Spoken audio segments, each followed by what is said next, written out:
পঞ্চম শ্রেণীর শিক্ষার্থীবৃন্দ, আমরা 87 পৃষ্ঠা আজকে দেখি পারি কিনার সমস্যার সমাধান করব। এখানে নিচের ছকটি পূরণ করি। এখন এটা হচ্ছে শতক, অর্থাৎ শতক, দশক, একক। এটা হওয়ার পরে এখানে দশমিকের বিন্দুতে যেখানে থাকবে সেটাকে আমরা বলবো দশমাংশ, শতাংশ, সহস্রাংশ। সেই হিসেবে এখানে আমাদের পূর্ণ সংখ্যা আছে কি 723.495।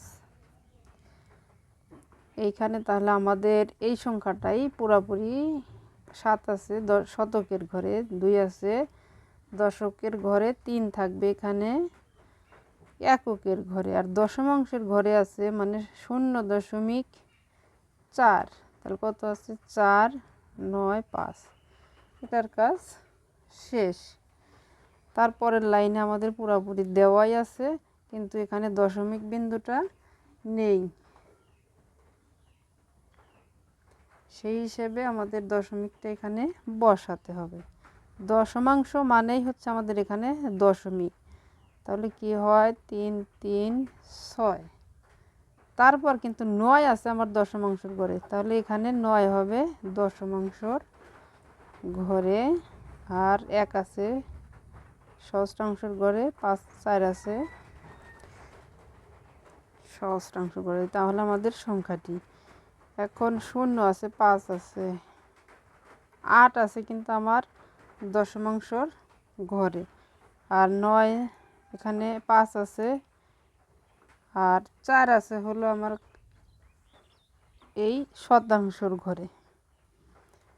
এখানে পুরাটাই কিন্তু আমাদের ফাঁকা 223। তাহলে 2 আছে শতকের ঘরে, 0 আছে দশকের ঘরে, 3 আছে, তারপরে কি আছে আবার 0 আছে দশমাংশের ঘরে, 8 আছে শতাংশের ঘরে, আর 9 আছে সহস্রাংশের ঘরে।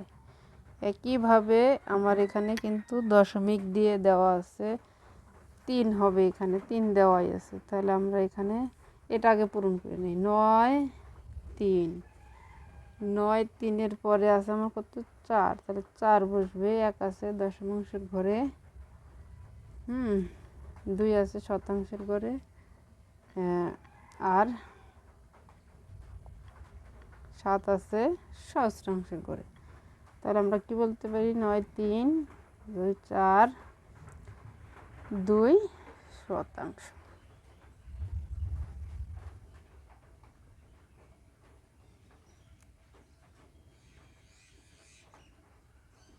দুই নম্বরে আমাদের কি বলা আছে যে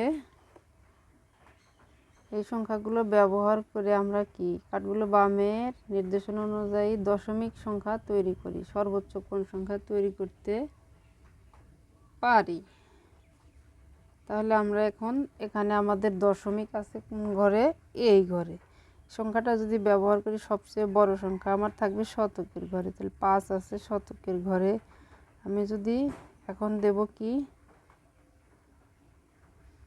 3 দেব সহস্রাংশের ঘরে, 1 থাকবে এখানে, আর আমার 0 থাকবে সবার শেষে। আর সর্বনিম্ন সংখ্যা আমরা একইভাবে কি করতে পারি 1 0 3 5 এভাবে তৈরি করতে পারি। এখন 3 নম্বরে আমাদের খালি ঘরে কি বলছে 1 মিলিলিটার 1 সেন্টিমিটার 1 মিটার, কত ভাগের কত ভাগ। তাহলে 1 মিলিলিটার 1 সেন্টিমিটার 10 ভাগের 1 ভাগ। কয় ভাগের, এই যে 1 মিলিলিটার 1 সেন্টিমিটার, প্রথমে আমরা 1 সেন্টিমিটারকে 10 ভাগ করব, তার কয় ভাগ 1 ভাগ। তাহলে এটাকে যদি ভগ্নাংশে রূপান্তর করি আমরা, তাহলে ভাগ আমার 10টি, তার কয় ভাগ 1 ভাগ। আর এটাকে আমরা দশমিক করলে করতে পারি কি 0.1। তাহলে 1 সেন্টিমিটার 1 মিটার 100 ভাগের, কিন্তু 1 সেন্টিমিটার সমান 100 মিটার, তার কয় ভাগ 1 ভাগ। তাহলে আমরা এখানে 100 ভাগের কয় ভাগ 1 ভাগ, অর্থাৎ 0.001 মিটার। 1 মিটার সমান 1 কিলোমিটার, অর্থাৎ 1000 মিটারে 1 কিলোমিটার। যাই হোক, 1 ভাগ, এটা আমাদের খাতায় করা উচিত 1000। সেই হিসাবে 0.001 কিলোমিটার। এইভাবে আমরা সমাধান করতে পারি।